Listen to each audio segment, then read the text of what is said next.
خوتنا صباح الخير عليكم، ان شاء الله تكونوا بخير وعلى خير نتوما والعصافير تاعكم. خوتنا اليوم راح نتكلموا على موضوع مهم جدا، وهو كيفاش نختاروا الازواج. هكذا خوتي، يا اما تاع الحسون ولا تاع الكناري. دوكا نبداو تاع الحسون خوتي، وفي الاخير راح نزيدو نتكلموا على تاع الكناري. خوتي شوفوا، اولا باش تختار الازواج قبل ما تختار زعما كيما نقولوا التجانس والذكر هذا مع الانثى هذه وكذا، لازم تعرف حاجه خاوتي. نتايا ماشي تروح تجيب لي انثى في عمرها 4 سنوات وتسيي تجانسها مع ذكر، مع ذكر في عمره تاع العام ولا ذكر صغير. في اغلب الحالات هذه الانثى ماشي راح تقبل لنا الذكر. واولا خوتي باش تعرفوا في التجانس ماشي الذكر هو سما اللي راح يحدد لنا. دائما الانثى في الاغلب او نقولوا دائما في الانثى هي اللي راح لازم هي اللي نخلوها تخير الذكر. هكذا خوتي. اما الذكر ماشي راح نلقاو معه مشكل، عند كي يكون واجد مليح وكذا راح كي نوجدوه مليح يتزوج لنا مع اي انثى. هكذا خوتي باذن الله. وقتاش نلقاو المشكل تاع الذكور؟ كي يكون هذا الذكر تزوج كيما نقولوا مع انثى، وقع زعما نقولوا ديك الانثى تزوج معها عنده واحد 3 سنين ولا عامين هو معها في قفص واحد، ومن بعد نحوها له نجينا صعيبه. لكن كي نجهزوه مليح راح ما يلقى حتى مشكل خوتي. هكذا دوكا نتكلموا كيما قلت لكم الانثى دائما هي اللي تخير لنا الذكر. وكما قلت لكم ماشي تجيب لي ذكر في عمره انثى كبيره وتجيب لها ذكر صغير، ماشي راح تقبل به. بنقولوا بيناتهم ماشي بزاف ما تقدر، لكن تاع 4 سنوات 5 سنوات تجيب لها ذكر صغير. خوتي عن تجربه بزاف صحابي ما تقبلش هذيك الانثى. هكذا خوت حب كيما نقولوا ذكر، هي ثاني تحب واحد ذكر كبير وكيما نقولوا قادر. هكذا خوتي. اما الشيء الثاني دوكا نتكلموا كيفاش راح تخير. خوتي شوفوا، هي من الافضل كي يكونوا عندك بزاف بزاف اناث وعندك زعما نقولوا 3 ذكور ولا 2. هي من الافضل خوتي. شوفوا واش ديروا باش ما يطيحوش في هذا المشكل تاع اختيار الازواج. خاطر علاش احنا نديروا دي تاع اختيار الازواج خوتي؟ باش نحو مشاكل الشجار الاولى، ونحو مشاكل تاع البيض ماشي ملقح. ومن خاش كباب انت تحطهم في قفص واحد وتشوفهم بلي ماوش يضربوا، تقول خلاص تفهموا هو ما يلقح فيها ما والو. هكذا خوتي. ومن بعد يخرج لك بيض فارغ. تما حنايا نختاروا الازواج مليح باش ما نلاقيوش هذو المشاكل. تما خوتي نتوما كيكونوا عندكم زعما 3 اناث ولا 4 ولا 5 ويكونوا عندكم 3 ذكور ولا، من الافضل خوتي انا ننصحكم بها تربوا الذكور وحدهم والاناث وحدهم. هكذا خوتي باش نهار اللي تجهز الانثى اللي تجهز الذكر اللي يجهز نسيو كيفاش نلاقيوه، ما تكونش عندنا مشكل. هكذا. ولا كيكونوا عندكم هكذا ثاني بزاف خوتي تقدر تختار دوك الانثى تجيب لها الذكر هذاك ما على باليش انا كيما نقولوا. دونك نوريكم الطريقه كيف زعما عندنا هايليك انثى الفوق وعندنا هذه الانثى التحتانيه. هكذا خوتي. ونقولوا زعما هذا ذكر نروحو نجيبو الذكر تاعنا. هكذا خوتي ندنوه للانثى زعما نشوفوه ندنوه للانثى الاولى هكذايا ونشوفو خوتي. شوف نتايا شوف هذه الانثى اذا راهي ترقص عليه، اذا راهي تجي للشباك هذاك تلصق في الشباك حتى باش تشوف هذا الذكر تبدا ترقص عليه هو تاني يرقص. هكذا خوتي. وماشي غير هكذا، ما تلاحظوا كي تنحي الذكر خوتي، كي تنحيه الانثى هذيك راح دير عفايس غريبه شغل تولي تحوس على هذاك الذكر وكذا.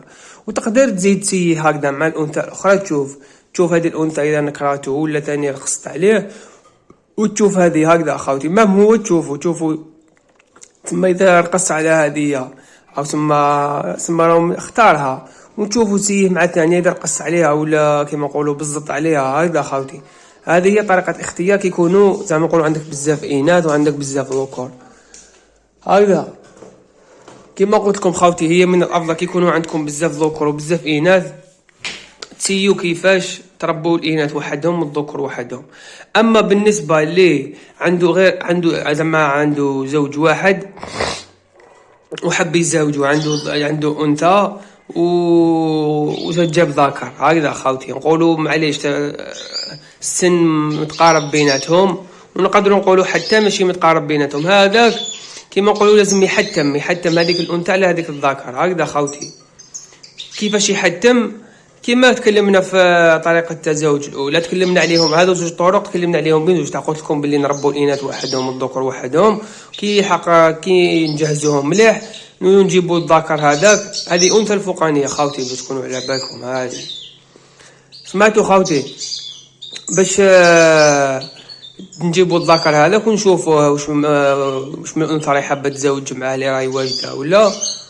ومن بعد كي نشوفوهم باللي كاين تفاهم، كاين رقصات، كاين كذا، نجمعوهم في قفص واحد هكذا. اما بالنسبه اللي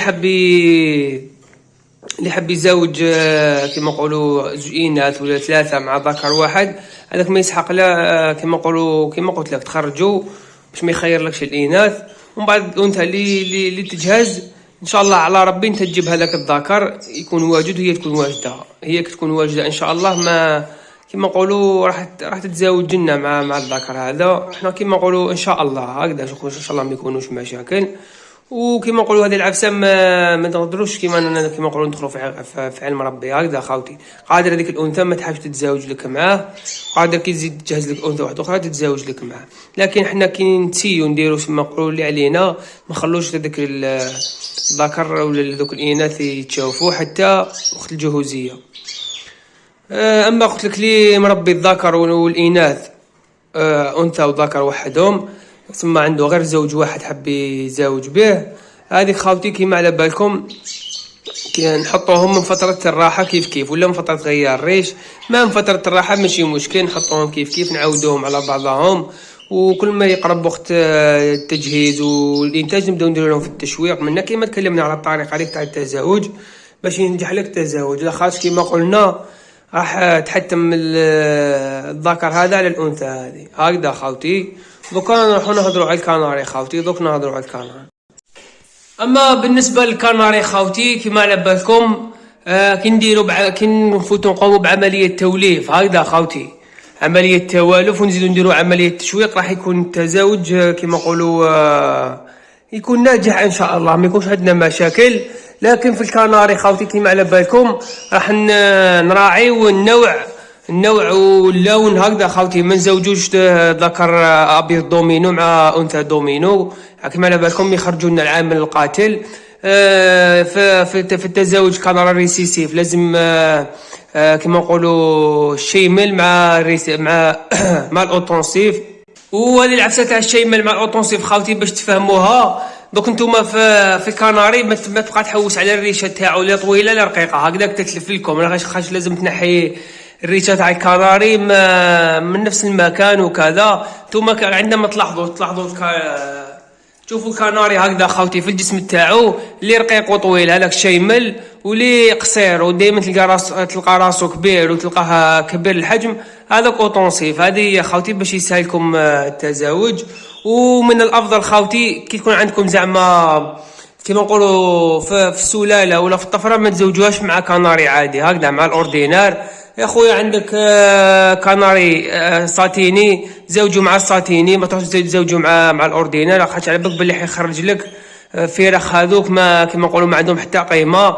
ولا عندك كناري موزايك تروح تزوجوا مع الاوردينار، اصبر حتى تدبر له كيما نقولوا كناري من نفس النوع تاعو هكذا خوتي. اما بالنسبه في التزاوج تاع الحسون والانثى الكناري دائما كيما نقولوا نختاروا النوع تاع الكناري اللي راح يخرج لنا كيما نقولوا لي ميلي شابين. كيما على بالكم الميلي تاع الجاصب شباب كيما نقولوا واعر شويه، لكن كيما نقولوا شباب واحد كي يتعب على حاجه كيما نقولوا دائما احنا نحبوا نسيو حاجه هكذايا.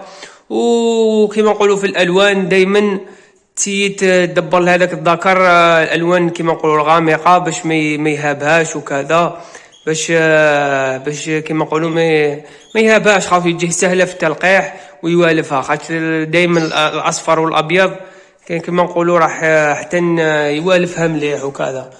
وهذه يا خوتي. وان شاء الله دوك في الفيديو هذا القادم بالك نخدم لكم فيديو ثاني اليوم نوريكم كيفاش نحضر القفص تاع التزاوج اللي ندير فيه جوج اناث تاع الحسون.